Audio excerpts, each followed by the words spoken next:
Allah SWT menyuruh nih orang-orang yang ria, idhabu ilal ladzina kuntum yurauna fid dunya hal tajiduna indahum jazaan.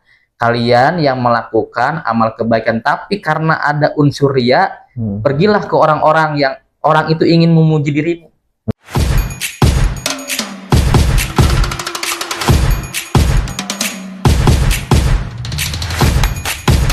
Bismillahirrahmanirrahim.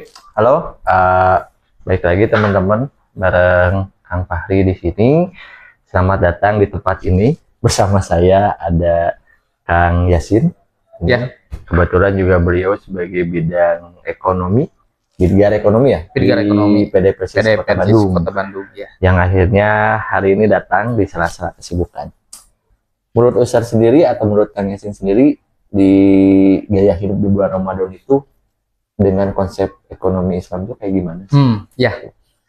Ya, jadi memang unik ya di bulan Ramadan ini, khususnya di negara kita, di Indonesia.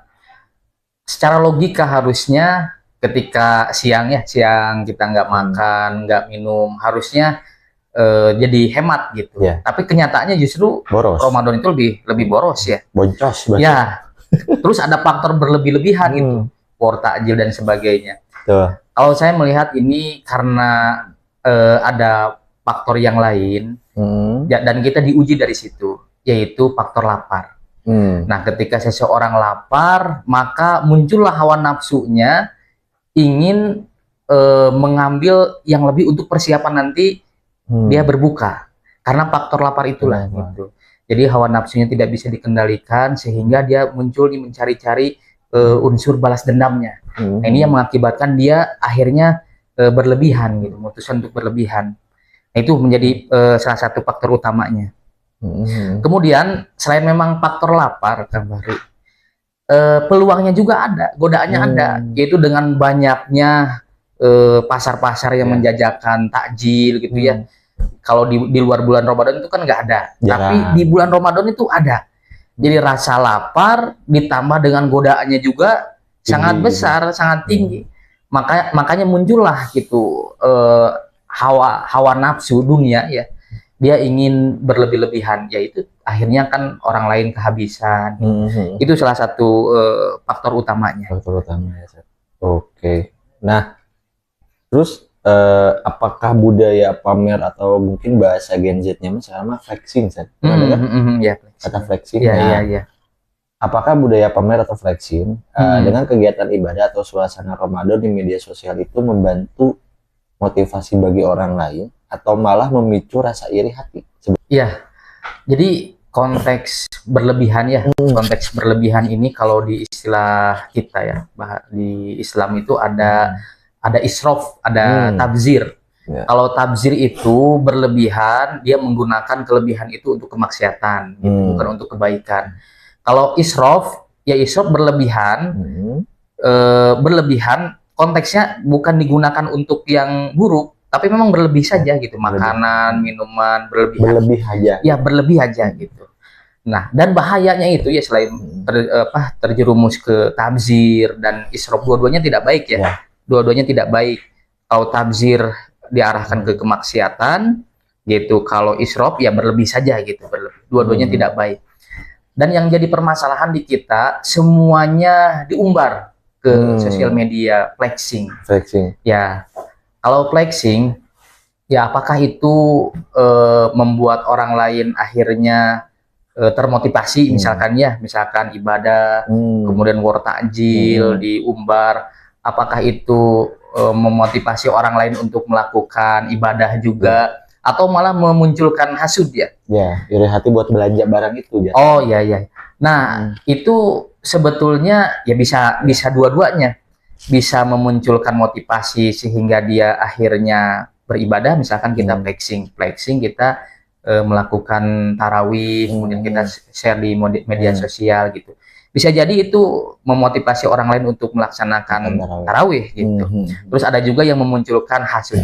Tapi masalahnya justru bukan di situnya. Masalahnya kembali ke diri dianya sendiri. Apakah itu didasari oleh ria atau tidak? Balik lagi ke balik lagi ke diri kita. Dan ria ini kan halus, tidak bisa dilihat secara zahir. Jangankan kita ya, Allah saja berusaha untuk ditipu, dibohongi oleh orang-orang yang melakukan riya. Kan itu kan ada hadisnya yang cukup panjang ya. Inna awalan nasi doyomal kiamah rojulun ustushida.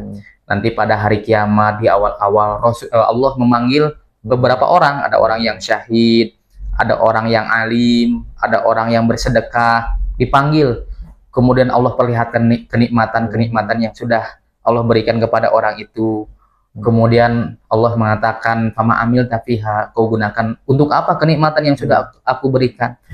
Kemudian orang ini mengatakan, "Ya Allah, aku gunakan untuk ustushhidu misalkan. Ustushhidu, aku gunakan kenikmatan itu untuk berjihad di jalan Engkau. Aku gunakan kenikmatan itu untuk mendalami Al-Qur'an karena Engkau. Kemudian aku gunakan kenikmatan itu untuk bersedekah karena Engkau." Nah, kemudian Allah membongkar hati mereka, kadzabta, engkau berdusta. Engkau berjihad li ayyukola jariun, tapi engkau niatnya ingin dipamer, dilihat, dipandang, dipuji oleh orang lain sebagai pahlawan. Engkau mendalami Al-Qur'an hanya ingin disebut sebagai orang yang alim. Engkau bersedekah tapi disebut sebagai orang yang dermawan. Bongkar semua. Nah, itu flexing di situ. Ya tadi, kalau ria ini luar biasa ya, bahkan Allah SWT itu sangat keras ya, karena itu termasuk syirik kecil. Dan Rasulullah begitu khawatir, begitu takut karena penyakit ini menimpa orang-orang yang melakukan amal soleh. Inna akhwafa ma akhafu alaikum asyirkul asgor. Aku begitu khawatir, begitu takut kalian ditimpa penyakit syirik kecil. Nah, para sahabat bertanya, wa masyirkul asgor, apa syirik kecil itu? Arya, yaitu ria.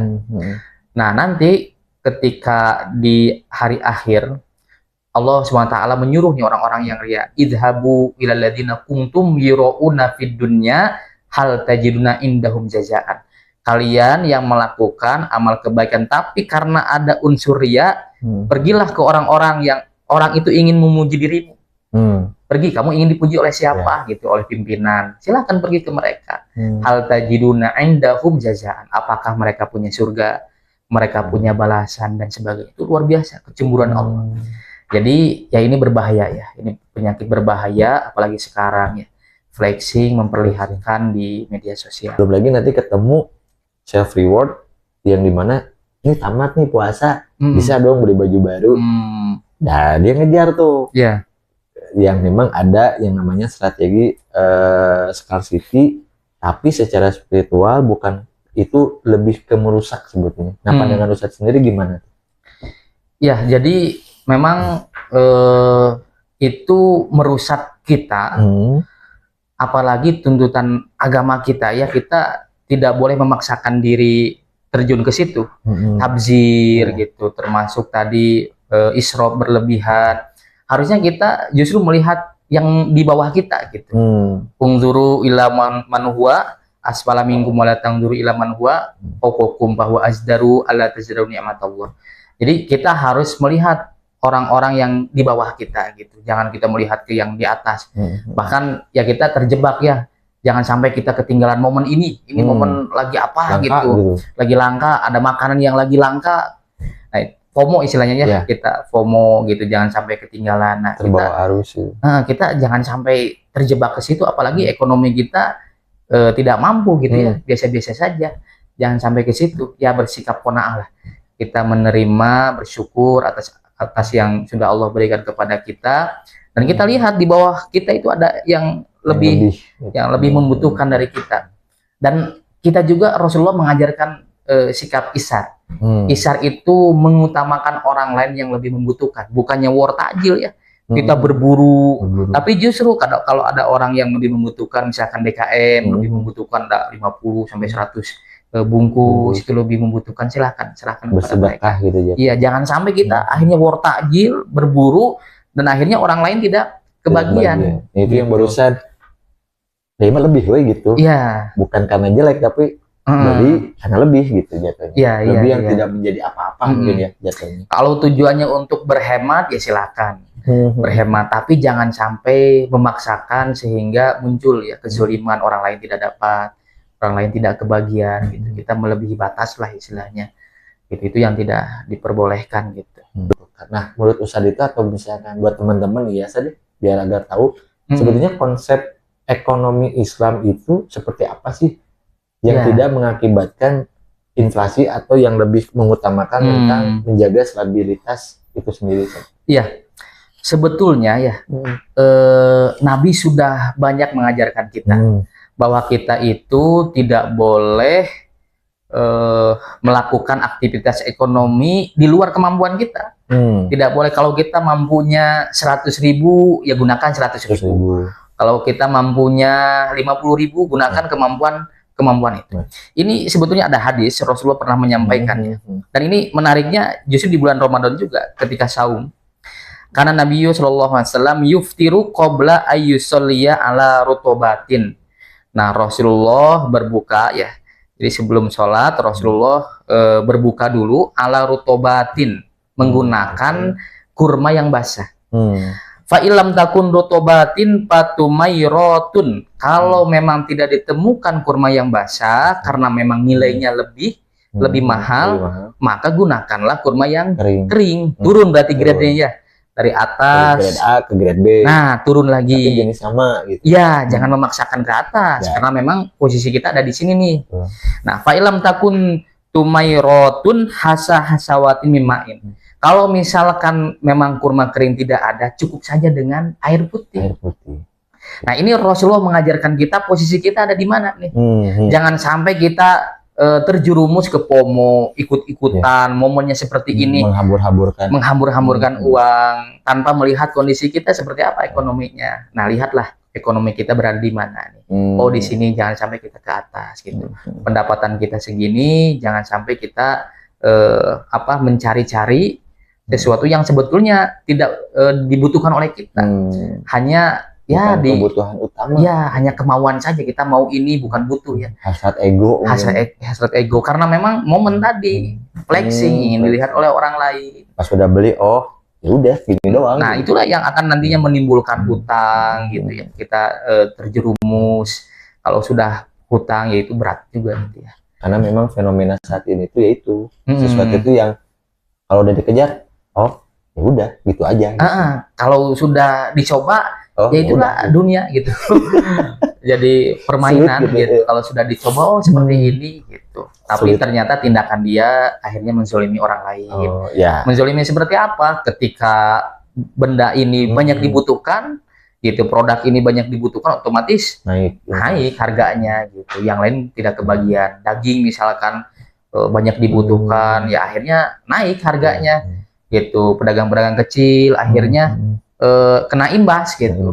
Yang pedas-pedas sekarang naik misalnya karena memang ada makanan yang lagi diburu nih. Nah, akhirnya ibu-ibu rumah tangga gitu yang menggunakan cabai, cengkeh dan sebagainya kena imbas. Kena imbas karena harganya naik. Nah, kita tidak menyadari bahwa FOMO itu, flexing itu mengakibatkan kezoliman untuk orang lain. Buat teman-teman mungkin ya, ada pandangan nggak buat Ustadz sendiri bahwa ada pesan kunci nggak sih untuk teman-teman di sana yang merasa sedih atau tertinggal karena memang melihat hidup orang lain tampak lebih berkah dan meriah di media sosial. Karena memang gini, Gen Z itu kan FOMO itu sebetulnya fenomena yang dimana awalnya itu kan psikologis sebetulnya, berupa rasa cemas, takut tertinggal sesuatu, ketinggalan momen, tren, pengalaman atau informasi yang seru sedang dinikmati. Namun fenomena ini justru memicu keinginan impulsif, ya kan, yang selalu bawahnya tuh ikut serta. War tajil ikut, ya kan, beli baju lebaran ikut, habis subuh main petasan ikut, taraweh ikut. Tapi sayangnya memang kalau dilihat-lihat secara ibadahnya itu kurang. Ya kan? Ngerasa nggak bahwa di awal Ramadan itu semakin ke akhir itu pasti akan semakin sepi. Karena kan FOMO-nya di situ. Karena di awal aja ikut taraweh, habis itu ya sudah. Tidak istiqomah. Tuh. Nah, terus puasa pun sama dan lain-lain. Ini ya yang sering berdampak pada kesehatan mental atau stres dan memang perilaku konsumtif. Nah, buat Ustadz sendiri nih, ada nggak pesan kunci buat teman-teman agar kita tuh hidup lebih enak, secara ekonominya ya Sadia, secara ekonomi lebih terjaga, sehingga kita tidak merasa kecemasan, mental kita sehat gitu, nggak iri lihat orang lebih baik, atau nggak iri atau melihat orang merasa lebih berkah di media sosial atau di dunia nyata. Mungkin ada, ya sebetulnya ada ya dalam surat Al-An'am ayat 32. Allah Subhanahu wa taala menegaskan wa mal hayatud dunya illa la'ibun walahun waladarul akhiratu khairul lil ladzina yattaqun afala ta'qilun. Jadi kehidupan dunia ini hanyalah permainan saja dan senda gurau. Kita jangan sampai terjebak di situ gitu. Jadi kayak Kang Fahri tadi, setelah dimakan hitungan detik, oh ternyata udah seperti ini saja gitu. Itu kehidupan dunia memang laibun walahun. Sedangkan kehidupan akhirat justru yang utama. Esensinya bulan Ramadan ini kita harusnya beribadah, fokus, kita terjebak dalam laibun walahun tadi. Jadi permainan, senda gurau, di situ kita terjebak di situ. Padahal kehidupan akhirat, tujuan kita di bulan Ramadan ini untuk berlomba-lomba ya. Jadi melipat gandakan aktivitas. Karena memang ada lipat ganda pahala, otomatis kita juga harus banyak melipat gandakan aktivitas gitu. Yang sebelumnya jarang sholat di bulan Ramadan kan sebetulnya terkondisikan. Terkondisikan, orang-orang akhirnya mulai membaca Al-Quran gitu. Orang-orang mulai mempelajari Islam gitu melalui YouTube, kajian-kajian di masjid. Itu harusnya fokusnya ke situ. Jangan sampai terjebak masuk ke dalam permainan setan.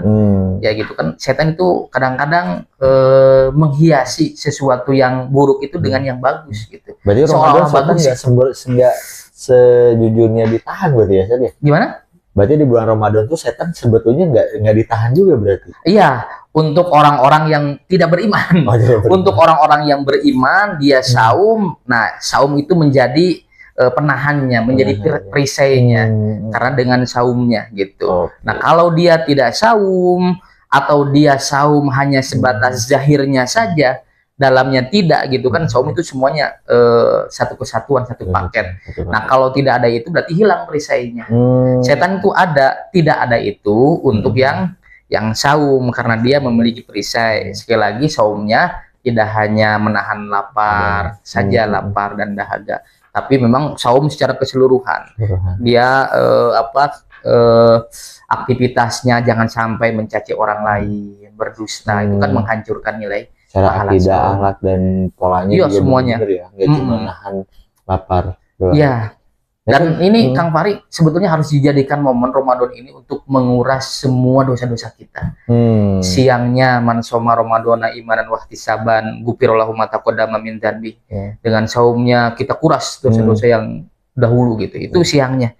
Masuk ke malamnya man qoma Ramadana imanan wahtisaban ghufirallahu ma taqaddama min dzanbi. Masuk malamnya, ketika kita masuk malam melakukan qiyamul lail, nah dosa-dosa kita terampuni. Nah, kita fokus saja beribadah di situ, maka dosa-dosa akan terbuang gitu saja. Nah, jangan sampai kita terjebak tadi flexi, gitu, FOMO, terjebak dalam permainan dunia gitu ya.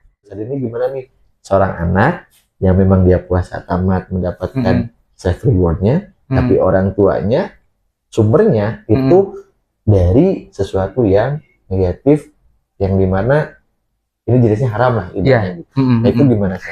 Nah, sebetulnya ini yang jadi permasalahan kan bapaknya ya. Nanti dia akan dihisab min aina iktasabahu, dari mana nih hartanya dan dikemanakan. Dan itu tidak akan pernah merubah. Kalau memang haram ya otomatis akhirnya juga menjadi haram. Tetap min aina iktasabahu, dan semuanya akan dihisab nanti. Dari mana nih haram atau tidak, halal atau tidak. Makanya ketika kita rumah tangga, seorang istri seharusnya bertanya ke suaminya, ini dari mana hartanya, yaitu sumbernya dari mana, halal atau haram gitu. Nah, sedangkan anak yang tadi dia tidak tahu apa-apa, dia tetap akan mendapatkan pahala gitu. Dia tidak tahu masalahnya. Tapi untuk yang si bapak ini, karena memang dari sumber yang haram, tidak bisa dirubah. Meskipun dari yang haram kemudian disedekahkan, itu tidak bisa. Min aina iktasabahu, kemudian dikemanakan hartanya itu menjadi penghisaban nanti di akhirat. Nah, mungkin terakhir nih agak menarik gimana kita memandang ekonomi dan gaya hidup saat di bulan Ramadan? Kalau misalkan yang kata Ustaz bahwa kita tahu bahwa ekonomi kita itu sesuatu yang haram, tapi kalau nggak dilakonin, kita nggak bisa hidup atau tidak bisa memenuhi gaya hidup. Nah itu gimana Ustaz? Dalam pandangan ini sebelum kita closing mungkin ya? Iya, iya. Kalau saya percaya ya, kita harus beriman bahwa Allah itu sudah menerapkan rezekinya untuk setiap yang bernyawa. Dan tinggal dia memilih mau dengan cara apa. Toh pada akhirnya sama-sama saja. Misalkan dia diberi rezeki, misalkan sehari itu dia diberi rezeki 150.000. Orang ini juga sama diberi rezeki 150.000. Cuma nanti dia sendiri yang akan memutuskan menggunakan dengan cara apa. Toh pada akhirnya akan mendapatkan seperti itu. Dan rezeki ini tidak hanya kaitannya dengan harta. Seseorang badannya sehat gitu, itu rezeki. Kadang-kadang kita datang ke masjid, kita melaksanakan sholat ya duha atau sholat qiyamul lail, kemudian kita berdoa ya Allah luaskan rezeki, dan ternyata kenyataannya dia tidak mendapatkan materi ya, uang ya. Dia tidak sadar bahwa dia datang ke masjid itulah rezeki yang terbesar, karena dia masih diberi kesempatan untuk hidup dan dia memaksimalkan kehidupan itu untuk melaksanakan ibadah. Itulah rezeki. Nah, kita harus yakin saja bahwa kita ini sudah diatur rezekinya oleh Allah. Itu kan seekor burung yang keluar, kemudian pulang lagi membawa makanannya. Itu benar-benar sudah ditentukan oleh Allah. Kita hanya fokus saja berikhtiar untuk mengumpulkan amal soleh yang terbaik. Siap, Ustaz. Atur nuhun. Siap. Buat agenda di pertemuan kali ini.